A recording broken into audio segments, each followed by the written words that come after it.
Assalamualaikum warahmatullahi wabarakatuh. Perkenalkan, nama saya Rahma Aini, NIM 1814080010, jurusan Tadris IPA Fisika, Fakultas Tarbiyah dan Keguruan, Universitas Islam Negeri Imam Bonjol Padang, dengan dosen pengampu Dr. Miliasari SPD MSI.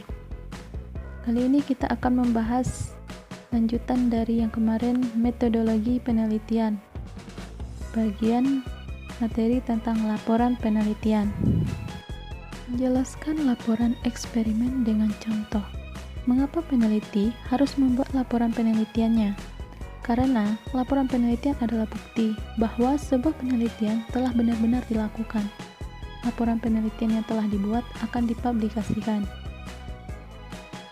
Semua hasil dari penelitian akan dicantumkan dalam laporan penelitian, sehingga laporan penelitian bermanfaat dalam memecah masalah dalam masyarakat. Pembuatan laporan penelitian memberikan banyak manfaat. Yang pertama, dapat menjadi rujukan untuk menyelesaikan masalah dalam masyarakat, menjadi sumber informasi ilmiah untuk menambah wawasan, menjadi bahan untuk melakukan penelitian selanjutnya, dapat menjadi bahan dasar penentu kebijakan, untuk mengidentifikasi suatu masalah atau fakta secara sistematik, dan terakhir untuk mengetahui sistem kerja objek yang diteliti. Aturan yang harus dipatuhi peneliti saat penulisan laporan. Pertama, kertas. Laporan tugas akhir menggunakan kertas berukuran A4 atau 21 cm x 29,7 cm dengan 80 gram serta putih polos. Bagian yang kedua itu pengetikan. Dicetak dengan single slide, margin kiri atas 4 cm, kanan bawah 2,5 cm. Dengan spasi 1,5, jenis font Times New Roman, ukuran font 2 pt, rata kiri kanan. Penomoran halaman. Angka Romawi kecil digunakan untuk bagian awal laporan tugas akhir, mulai dari halaman abstrak sampai halaman daftar lampiran. Penomoran diletakkan di bagian tengah dengan tepi bawah kertas. Yang kedua, angka Latin digunakan untuk bagian isi dan penutup laporan tugas akhir. Penomoran diletakkan di bagian sudut kanan kertas khusus untuk halaman pertama. Setiap bab tidak terdapat nomor halaman.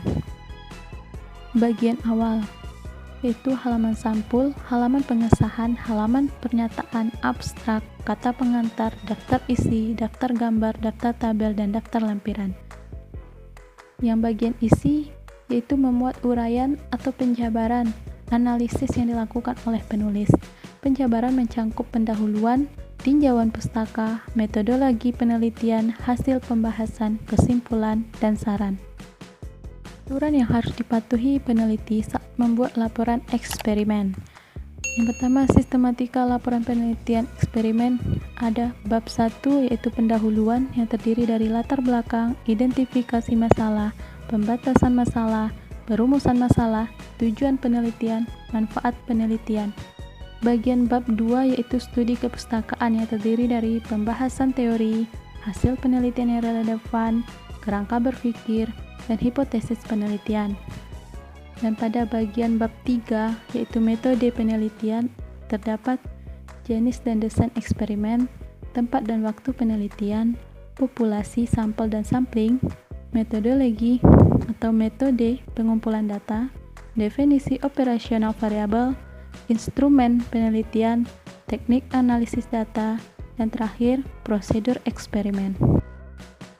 Bagian yaitu pada bab 4 hasil penelitian dan pembahasan, terdiri dari gambaran umum objek penelitian, deskripsi hasil penelitian, pengujian hipotesis, pembahasan hasil penelitian. Bab 5 yaitu terdiri dari kesimpulan, implikasi, dan saran. Dan terakhir ada daftar pustaka dan lampiran. Contoh dari penelitian eksperimen yaitu dengan judul Pengembangan Lembar Kerja Praktikum Percobaan MELD berbasis Project Based Learning.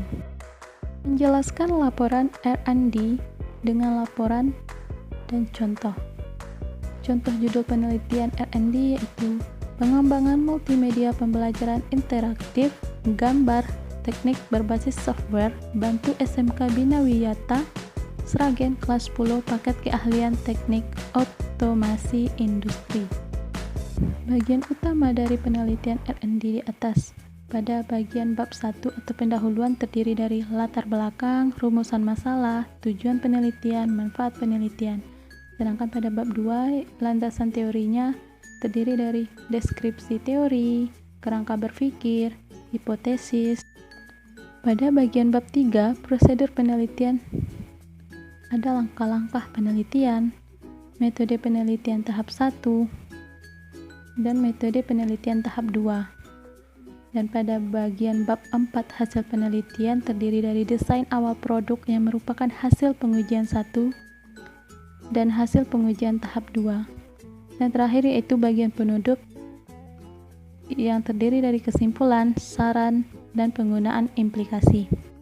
Menjelaskan laporan penelitian deskriptif dengan contoh.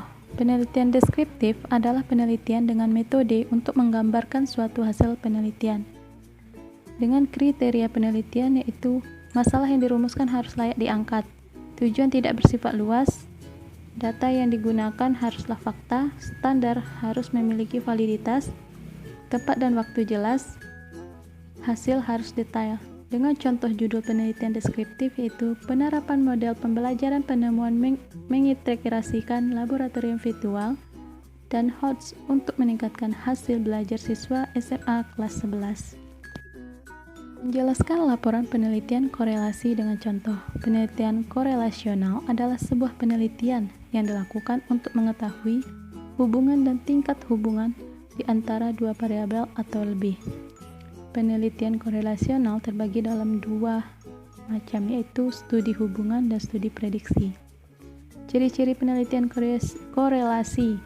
Yang pertama, penelitian ini cocok bagi variabel-variabel rumit yang sulit diteliti dengan metode eksperimen. Kedua, peneliti ini memungkinkan peneliti untuk mengukur beberapa variabel dan hubungan secara serentak dalam waktu yang sebenarnya. Ketiga, hasil penelitian ini akan menunjukkan tinggi atau rendahnya suatu hubungan antar variabel, bukan ada tidaknya hubungan. Yang terakhir, penelitian ini dapat digunakan untuk meramalkan variabel tertentu dengan berdasar pada variabel bebas. Cara menulis penelitian korelasi. Pertama, pemilihan masalah, studi kepustakaan, metodologi penelitian, pengumpulan data, analisis data, dan terakhir simpulan.